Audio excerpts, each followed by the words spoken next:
You are watching BitBNS News.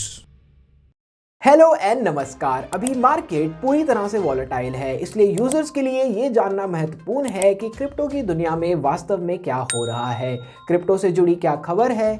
इसलिए सुनिश्चित करें कि आप रोजाना क्रिप्टो समाचार देखें और अपने आप को अपडेट रखें। आज की हेडलाइंस। डोजकॉइन, एथेरियम और कार्डानो को पीछे छोड़ते हुए एशिया का सबसे ज्यादा देखे जाने वाला क्रिप्टो बन गया। टॉप कैनेडियन एक्सचेंज, जिसमें डेली ट्रेडिंग वॉल्यूम $558 मिलियन है, ने शिबा इनू को लिस्ट किया। वेल टियर वॉलेट पर शिबा इनू की होल्डिंग $100 मिलियन बढ़ी, कुल मिलाकर $1.2 बिलियन तक पहुंच गई। थाईलैंड क्रिप्टो करेंसी को पेमेंट मेथड के रूप में रेगुलेट करेगा। DIG ने मेटावर्स में भारी निवेश किया। YouTube कंटेंट मेकर्स को NFT का लाभ उठाने में मदद करना चाहता है। सैमसंग दक्षिण कोरिया मेटावर्स और NFT क्रेज में एक झलक प्रदान करता है। स्टेलर ने स्मार्ट कॉन्ट्रैक्ट के साथ मनीग्राम के माध्यम से डेफाई का विस्तार करने के लिए 2022 रोड मैप जारी किया। कॉइन मार्केट कैप पर एशिया की टॉप 10 सबसे अधिक देखी जाने वाली क्रिप्टो करेंसी की लिस्ट आ गई है और 3 मीम टोकन ने लिस्ट में जगह बनाई है।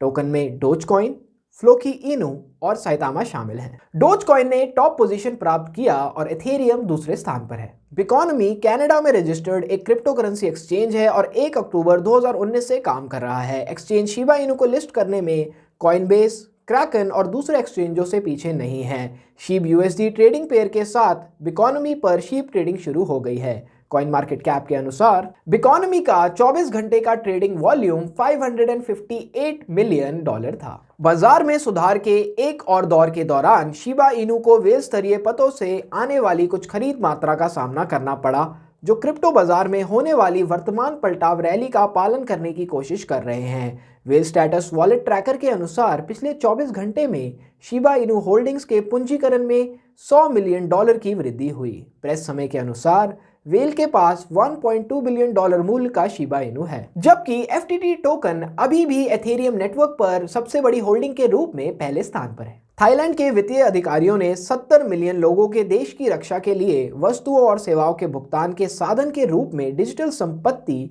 को व्यापक रूप से अपनाने को सीमित करने वाले नियमों को जारी करने की योजना का अनावरण किया। DIG दुबई की एक कंपनी है जो जीवन को बदलने के लिए ब्लॉकचेन की शक्ति में विश्वास करती है।